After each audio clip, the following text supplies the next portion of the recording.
On the snowy evening of February 24th, 1978, 5 men named Bill Sterling, Jack Hewitt, Ted Wire, Jack Madruga, and Gary Mathias headed out from their hometown of Yuba City, California, and went on their way to a nearby basketball game at the California State College, some 50 miles away in another town called Chico. When the game ended, their favorite team having won, the boys drove out and stopped in the convenience store 3 blocks away, bought a few sweet pies and candy bars, 2 Pepsis and some milk, and headed out, apparently to return to their hometown, but they were never seen again. On the next day, their mothers immediately contacted the police and an investigation was started. After searching the route between the 2 towns and coming up with nothing, a park ranger called the police stating that he had found the men's car on the side of the road with a quarter tank of gasoline and the keys removed, some 70 miles away from the basketball game and nowhere near Yuba City, where the men were supposed to be headed. This led to even more questions and investigators began searching the nearby area, but this search was called off shortly afterwards due to extreme cold weather.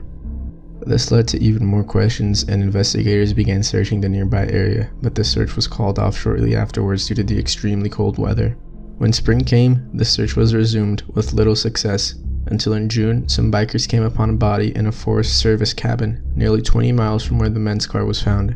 It was identified as one of the men, and he had died of starvation and frostbite, even though there was enough food inside the cabin to have lasted for a year, and propane tanks for heat.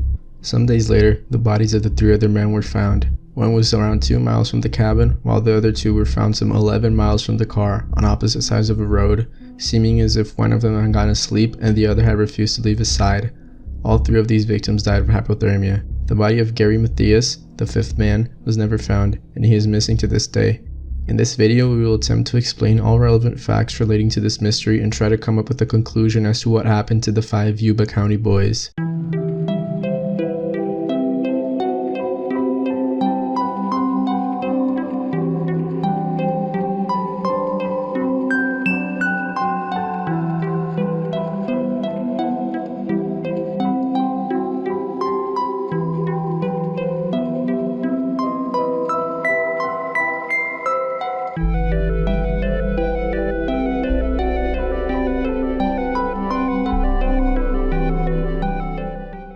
Before we get back to the actual deaths of these men, there are a few relevant background facts about this story which must be highlighted. Out of the 5 men, Sterling, Hewitt, Wire, and Madruga were all very close friends and had met many years prior in an organization for the intellectually disabled named the Gateway Project. They all ranged from 24 to 32 years old and had slight intellectual disabilities. Thus, they live with their parents, depending on their families for income. This is where the denomination boys comes from, since they were all full-grown men. Mathias was a newcomer to the group and suffered from paranoid schizophrenia, with a number of criminal incidents in his past, but he seemed to be very friendly with the rest of the men and was quickly accepted into the group. All 5 were very into sports and were part of a local basketball team named the Gateway Gators. In fact, on February 25th, the day after the men disappeared, they were scheduled to play their first game in a week-long tournament sponsored by the Special Olympics, the winning team winning a ticket to Los Angeles.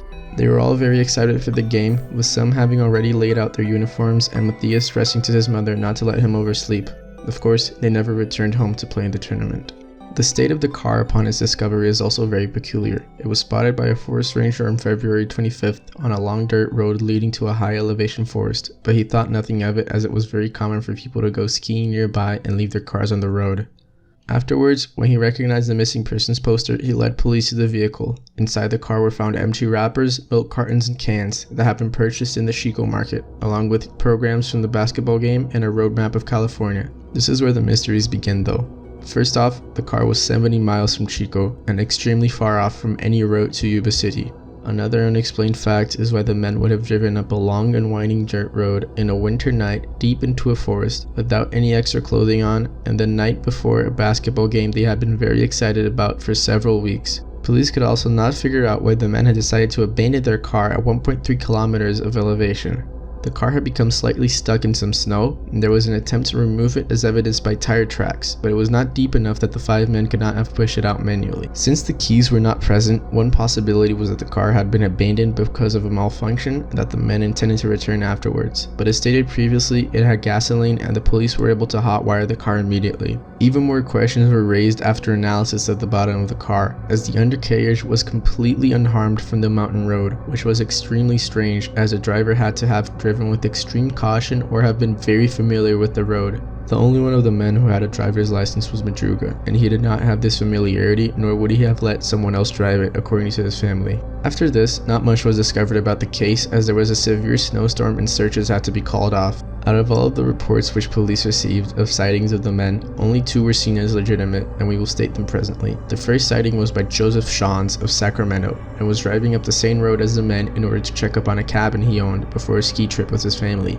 However, he had gotten stuck in the snow, and while trying to free his car, realized he was having a heart attack and went back in, keeping the engine running to provide heat. Some hours later, he was lying still in the car and experiencing severe pain when he saw headlights coming up behind him. He looked out and saw a car parked behind him, with headlights on and a group of people around it, one of which seemed like a woman holding a baby. He called to them for help, but then they stopped talking and turned off their headlights. Sometime afterwards, he saw flashlights behind him, which proceeded to be turned off after calling for help again. Sometime afterwards, he saw flashlights behind him, which proceeded to have been turned off again after he called for help. Shawns then recalled a pickup truck parking behind him briefly and then continuing down a road. He told police he was not certain about the time, as he was practically delirious from the pain he was in.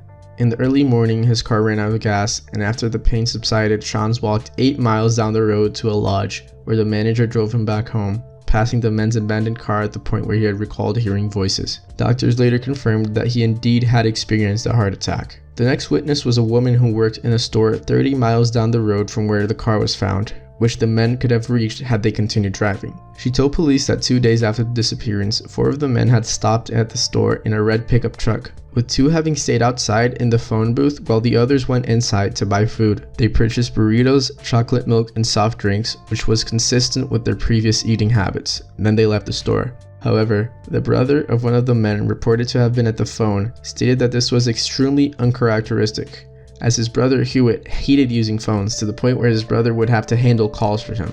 Both of these witnesses were classified by police as credible, but nothing more was discovered about the case due to the extreme weather. Foul play cannot be ruled out. Then, on June 4th, a group of hikers went to a trailer maintained by the Forest Service some 20 miles away from where the car had been found. The front window of the trailer was broken, and upon entering, they were overwhelmed with the smell of a dead body, which was identified as Ted Wire. He had lost nearly half of his normal weight, and the growth of his beard suggested that he had lived as long as 13 weeks from when he had last shaved. His feet were extremely frostbitten and gangrenous. On a table near the bed were found his wallet with cash, a nickel ring, and a gold necklace, both of which he usually wore. Also on the table was a gold watch, which Wire's family said was not his, and a partially melted candle. Curiously, his shoes could also not be found. Something extremely puzzling was the manner of Wire's death, as no fire had been attempted to be set in the trailer's fireplace, despite ample supplies. And neither had the gas heater been turned on, even though there was a butane tank nearby which could have fed the trailer's heating system. Similarly, a dozen food cans were found from a storage shed outside the trailer, opened and consumed, while a similar storage stash inside of the trailer had remained locked. The seemingly unexplainable behavior is somewhat mediated by the fact that Wire was known to have a lack of common sense due to his mental disability. At one point, when his house's ceiling was burning, he had refused to get out of bed because he was worried about missing his job on the next day. Another point is that Wire had not been alone in the trailer. Mathias' sneakers were found inside the trailer, and we can hypothesize that perhaps Mathias had to switch shoes because his feet had become swollen from frostbite. The sheets over Wire's body also suggested that someone had been there with him, as it would have been practically impossible for him to put them over himself due to extreme pain from his gangrenous feet. Since Hewitt's body was later found nearby, perhaps he and Mathias had lived in the trailer and after Wire's death, left to try to return to civilization, as Mathias' body was never found. Attempting to come up with a satisfying hypothesis is practically impossible, as there are many leads which simply do not make sense. The pickup truck, the woman with the baby, are all extremely strange and unexplainable. However, there is one lead which points to the direction of foul play, and that is of Gary Mathias himself. As stated previously, the other 4 members of the group were close friends with documented disabilities, while Mathias did not have anything similar. During his high school years, he had issues with drug use and was put into a psychiatric facility at one point due to a bad trick with hallucinogens. He was also a football player during high school and later joined the military, from which he was subsequently medically discharged for paranoid schizophrenia. After being discharged, he quickly went downhill. While in jail, he called over a guard and punched him in the face. That same month, he was staying at his cousin's home and the cousin's wife was sleeping after taking medication for an illness. The cousin, after worrying why a bathroom break was taking so long, caught Mathias fondling his wife. After his cousin told him that he was calling the police, he proceeded to tell his cousin that he wanted to return to jail. This may suggest a motive for having murdered the 4 other men. He was later arrested a few months later for threatening to stab a woman in the jaw and then telling the woman's 3-year-old child that, "I thought I killed you once, I guess I'll have to do it again." Mathias also had a history of breaking out of facilities and walking long distances. After being arrested in Stockton at one point, he was sent to a psychiatric facility. He spent 2 days there before breaking out through a drainage pipe and walking/hitchhiking the 80 miles back home. At one point, he also left his home to go live with his grandmother in northern Oregon. His mother begged him to return home, yet he hung up the phone on her.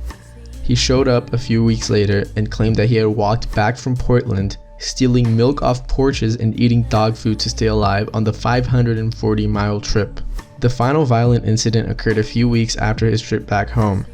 He broke into the home of a local couple, and the couple awoke to find Mathias standing in their bedroom. He told him that he was looking for a ring to return to Satan and that they also owed him rent money because the house was his. After that incident, he supposedly straightened out. He joined the Gateway Projects and became friends with the 4 other men. Despite his seemingly 180 change, some were still wary of him. On the night of the men's disappearance, we can speculate that perhaps Mathias had not taken his medication in order to be prepared for the next day's game, and as he was severely mentally unstable, he may have murdered the other members of the group. This is corroborated by the brother of one of the 2 victims, who states, "No one pulled a trigger on the boys, but something or someone killed them."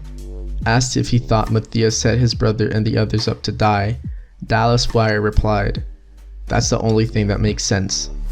Wire recalled that the hit 90s television series Unsolved Mysteries sought the involved family's permission to do an episode on the missing 5 sometime after their disappearance. Every family agreed except Mathias's, despite him still being missing, Wire said. "That's just suspicious. I'm not saying they knew, but well, you can probably guess what I think," Wire said. It also seems another one of the family members of the victims agrees with this point of view, as you can see on the blog post on screen, link in the description. So perhaps what truly happened is that the men were murdered by Mathias. Maybe the woman carrying a baby was a hitchhiker picked up by the boys, but this still does not explain the pickup truck. Also unexplained is why Wire was abandoned in the trailer, as even if he had mental disabilities, obviously Mathias had been present there. Perhaps Wire and Hewitt were abandoned in the trailer by Mathias. We may never know, but regardless, this is a very interesting mystery. There are a few other leads not discussed in this video, which we have linked in the description. As for now, we hope you have enjoyed this video. Thanks for watching, and we hope to see you soon once again.